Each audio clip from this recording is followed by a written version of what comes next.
Si tant de traders perdent de l'argent sur les marchés financiers, c'est bien que leurs habitudes de trading sont mauvaises. Ces traders perdants ne sont pas moins intelligents ou moins méritants que les autres. Ils ont simplement de mauvais réflexes, appris des mauvaises personnes et font donc les mauvais choix quand ils se retrouvent seuls face à leur graphique de trading. C'est pour ces raisons et avec la volonté féroce de vous faire progresser que j'ai créé cette vidéo. Elle a pour objectif de bouleverser vos habitudes négatives et d'apporter un maximum de déclics. Alors pour commencer, je vais parler des mauvaises habitudes au niveau des indicateurs techniques parce que c'est vrai que quand on commence le trading, on va découvrir tout ce qui est mis à notre disposition en termes d'outils pour pouvoir analyser un graphique, pour pouvoir gagner de l'argent in fine sur les marchés financiers. Et le problème avec ça, c'est qu'il y a tellement d'indicateurs techniques que en tant que trader débutant, on va se focaliser là-dessus au début en pensant que ça va être un peu une manière de prédire avec certitude les marchés et donc on va commencer par un indicateur technique, on va commencer avec un deuxième, puis un troisième, puis un quatrième.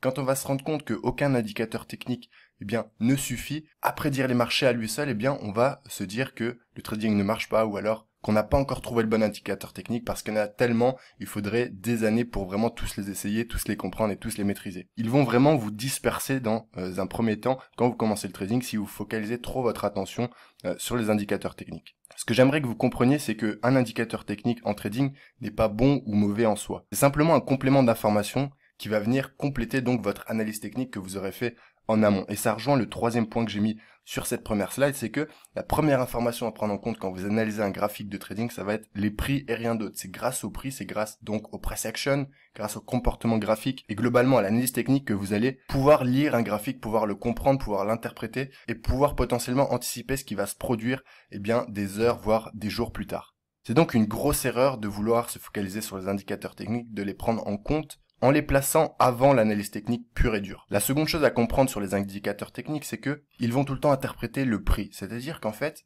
quand vous allez avoir un mouvement sur le marché, il y aura ce mouvement, et en deuxième temps, votre indicateur technique, peu importe lequel vous utilisez, il va simplement traduire ce qui se passe. C'est-à-dire que l'indicateur technique va tout le temps suivre ce que font les prix.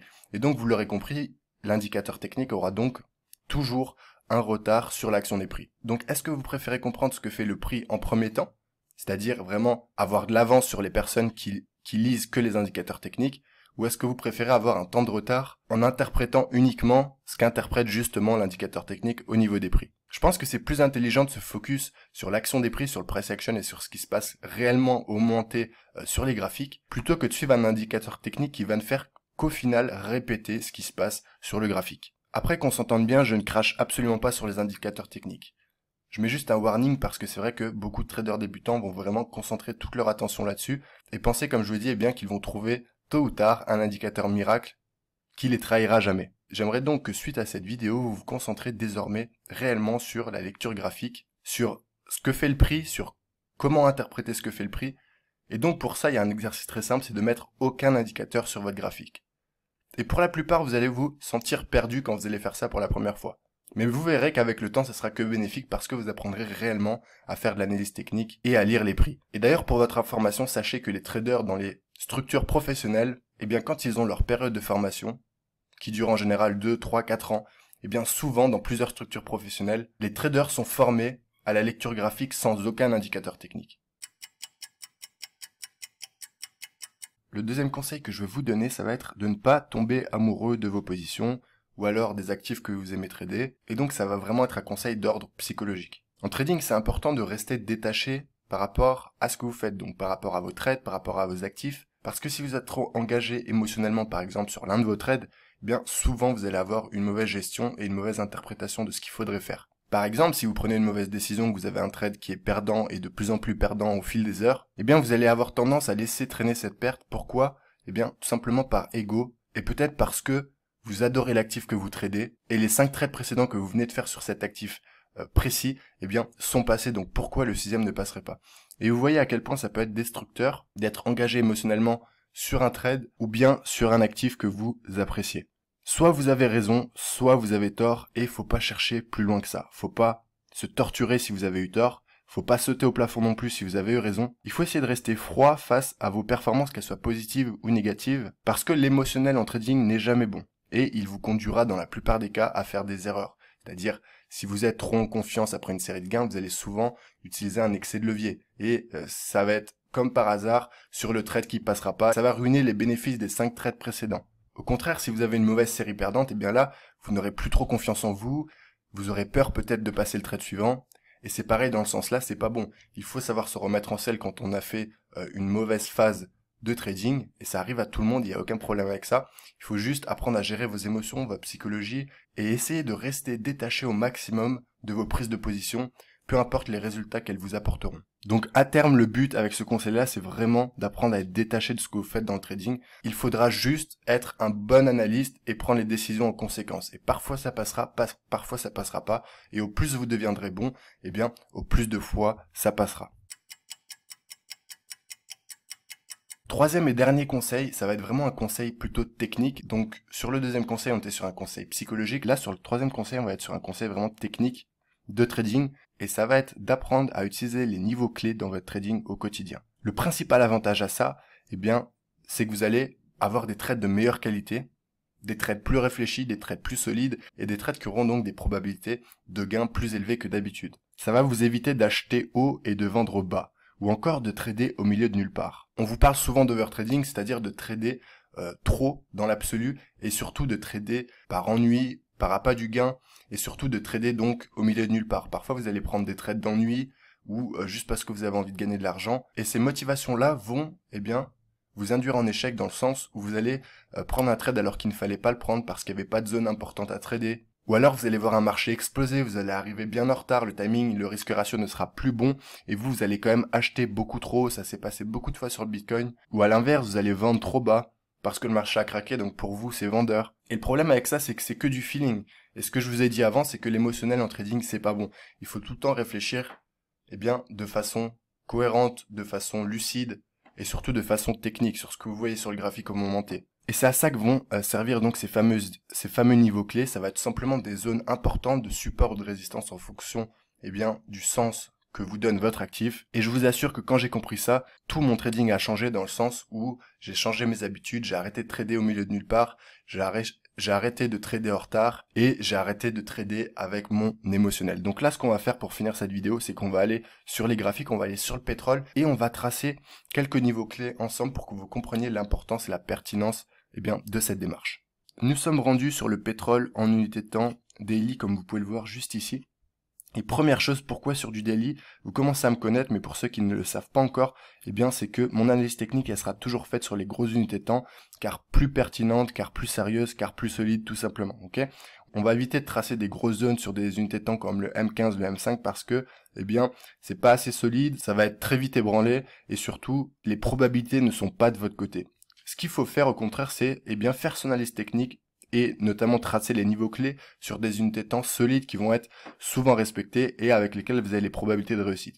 Donc ça commence surtout à partir du daily, vous pouvez aller jusqu'au mensuel pour les plus patients, pour ceux qui aiment le swing, pour les plus sérieux d'entre vous, mais retenez juste que les petites unités de temps vous serviront juste de timing d'entrée en position et d'avoir plus de détails sur vos trades et notamment donc sur vos prises de position. Donc là, pour revenir au sujet principal qui sont les zones de prix, les zones clés importantes à définir en trading avant de trader, là je suis sur le daily.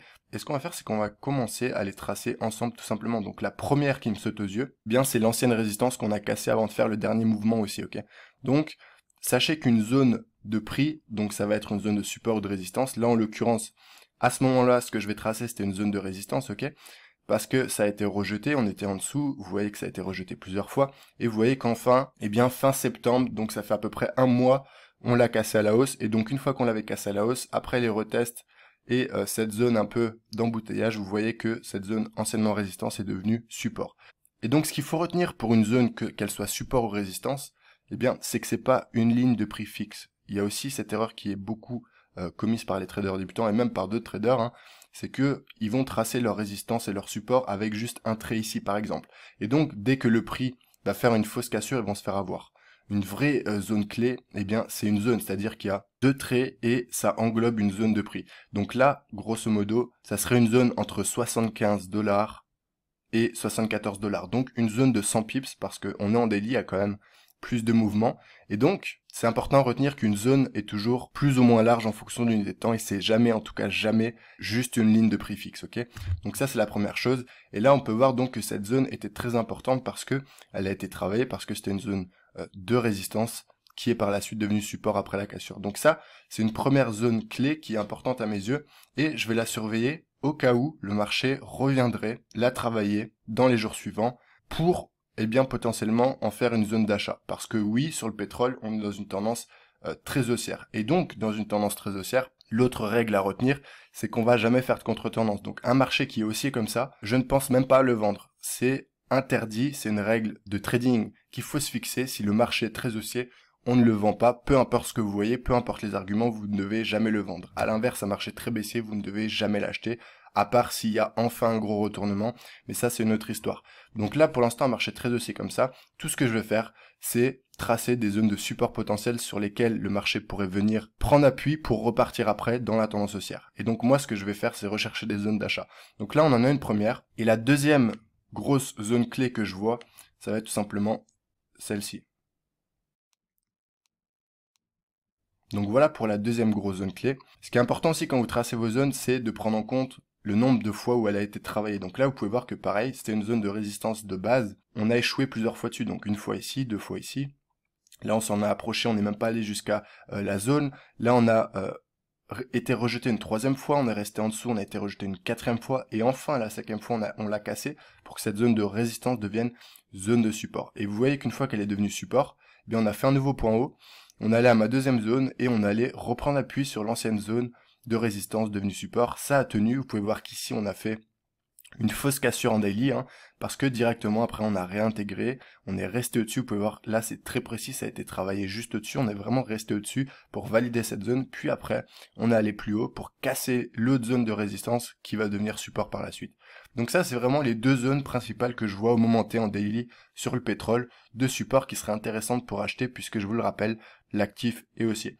Et donc pour finir cette vidéo, qu'est-ce qui est important avec ces zones, c'est que vous avez fait un travail en amont de repérage et ça vous permettra de savoir vraiment précisément qu'est-ce qu'il faudra faire au moment T quand le prix viendra sur ces zones-là. Vous avez juste à vous dire que vous n'avez plus rien à faire sur cet actif, vous le surveillez et si le marché vient faire une correction, vient retracer sur une de ces zones, eh bien là vous devrez agir. Mais tant que le marché reste en haut, il n'y a strictement rien à faire, c'est trop tard pour acheter, il fallait acheter bien plus bas. Vous le comprenez, ça vous permet d'avoir un trading plus safe, d'éviter l'overtrading et de ne pas faire n'importe quoi, de ne pas trader au moment présent par exemple tout de suite alors qu'on est sur les sommets, et de ne pas trader au milieu de nulle part parce que c'est quand vous allez trader sans savoir où vous êtes sur un graphique que vous allez perdre votre argent principalement. Donc ça vous permet vraiment de vous calmer, de rester patient et tel un sniper en fait d'attendre la zone parfaite pour avoir un timing d'entrée parfaite et surtout d'augmenter les probabilités de réussite puisque les zones que vous allez tracer, si vous les tracez bien, sachez que vous n'êtes pas les seuls à les attendre, à les regarder. Il y a beaucoup de traders à travers le monde qui les attendent.